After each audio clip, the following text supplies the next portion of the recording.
بسم اللہ الرحمن الرحیم۔ السلام علیکم۔ مجھے امریکہ میں ایک جگہ پر بتایا گیا کہ یہاں ایک خاتون ہے جو پہلے یہودی مذہب سے تعلق رکھتی تھی اور اب مسلمان ہو چکی ہے۔ وہ بڑی پکی مسلمان ہے۔ اس کی سب سے بڑی خوبی یہ ہے کہ وہ بہت خشوع و خضوع کے ساتھ نماز پڑھتی ہے۔ جب وہ نماز پڑھتی ہے تو اس میں ڈوب ہی جاتی ہے۔ وہ اہتمام سے وضو کرتی ہے، پھر وہ اپنے خاص کپڑے پہنتی ہے جو اس نے نماز کے لیے بنائے ہوئے ہیں، پھر وہ تعدیل ارکان کے ساتھ نماز پڑھتی ہے، حتیٰ کہ مسلمان عورتیں اس کو دیکھ کر شرما جاتی ہے اور صحیح معنوں میں دیندار بننے کی کوشش کرتی ہے۔ مجھے بتایا گیا کہ وہ کچھ مسائل پوچھنا چاہتی ہے۔ میں نے کہا بہت اچھا۔ چنانچہ وہ پردے کے پیچھے بیٹھ کر انگلش میں گفتگو کرنے لگی۔ وہ مسائل پوچھتی رہی۔ اس نے تقریباً 2 گھنٹے اسلام سے متعلق بڑے اچھے سوال کیے۔ واقعی اس کے دل میں علم حاصل کرنے کی طلب تھی۔ گفتگو کے دوران میں نے اس سے پوچھا کہ وہ کون سا لمحہ تھا جب آپ کے دل کی دنیا بدلی اور آپ مسلمان بن گئی۔ کہنے لگی کہ میرے خاوند کی جدہ میں ملازمت تھی اور میں بھی اس کے ساتھ وہاں رہتی تھی۔ اس سے پہلے ہم دونوں امریکہ میں ایک دفتر میں کام کرتے تھے۔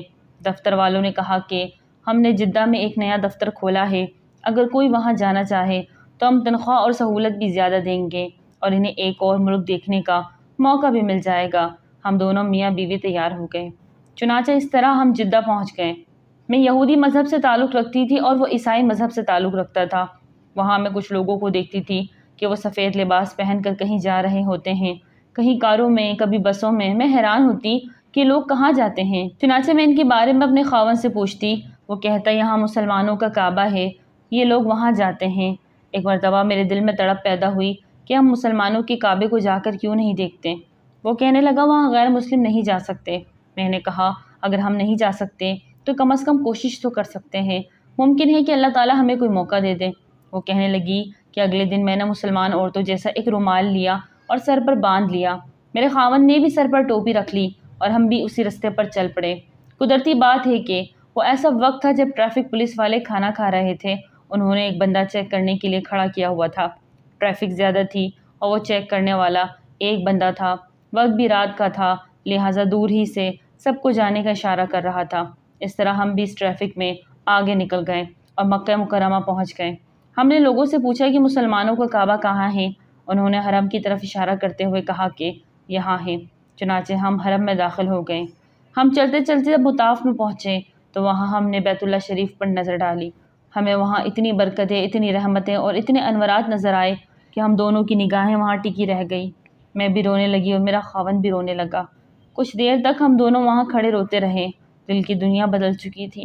بالآخر ہم نے ایک دوسرے کی طرف دیکھا تو اس نے مجھ سے پوچھا کیا تمہیں اس جگہ کی حقیقت ملی ہے، اور میں نے اس سے پوچھا کہ کیا تمہیں حقیقت ملی ہے، تو ہم دونوں نے کہا ہاں حقیقت مل گئی ہے۔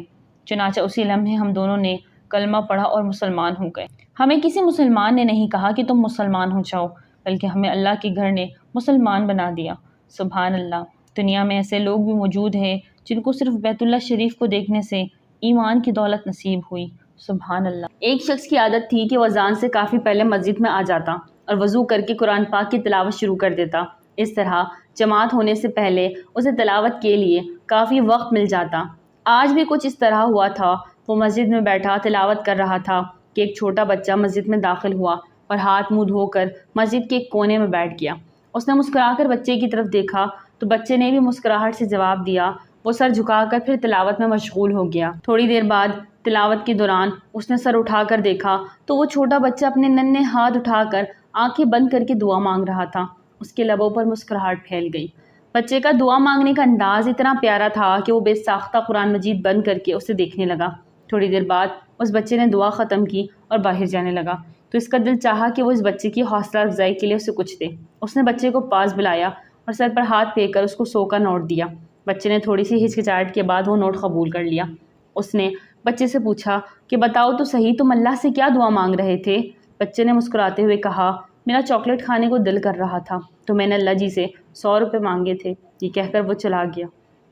بچے کے جانے کے بعد بھی وہ اسی سمت دیکھتا رہا جس طرح وہ بچے جا رہا تھا، جو اسے یقین اور اخلاص سے دعا مانگنے کا ایک طریقہ سکھا گیا۔ بغداد میں ایک بدماش نے ایک عورت کو پکڑ لیا اور خنجر نکال کر اس کے گلے پہ رکھ دیا۔ لوگ دور سے ڈر سہم کر تماشا دیکھ رہے تھے، مگر کسی کی جرت نہیں تھی کہ وہ اس عورت کو اس بدماش کی چنگل سے آزاد کرا دے۔ اتنے میں ایک بزرگ کا وہاں سے گزر ہوا وہ اس بدماش کے قریب ہوئے، اس کے کان میں کچھ کہا اور آگے بڑھ گئے۔ اس بدماش پر لرزہ طاری ہو گیا اور ایک دم سے بے ہوش ہو کر گر پڑا، خنجر ہاتھ سے گر گیا اور وہ عورت وہاں سے بھاگ گئی۔ لوگ بھی سارے حیران تھے کہ یہ کیا ماجرا ہوا۔ جب یہ بدماش ہوش میں آیا تو لوگوں سے اس بدماش نے پوچھا کہ یہ بزرگ کون تھے۔ حاضرین میں سے کسی نے پکار کر کہا، زمانے کے ولی اللہ سیدنا بشر حافی رحمۃ اللہ علیہ تھے۔ وہ بدماش بولا، انہوں نے میرے کان میں کہا، تیرے اس فعل کو اللہ پاک اللہ دیکھ رہا ہے۔ میں خوف سے کانپ اٹھا اور مجھ پر لرزہ ہو گیا۔ مجھے احساس ہوا کہ میں کتنا بے شرم اور بے غیرت ہوں کہ مجھے میرا رب دیکھ رہا ہے اور میں پھر بھی بے حیائی کا کام کر رہا ہوں۔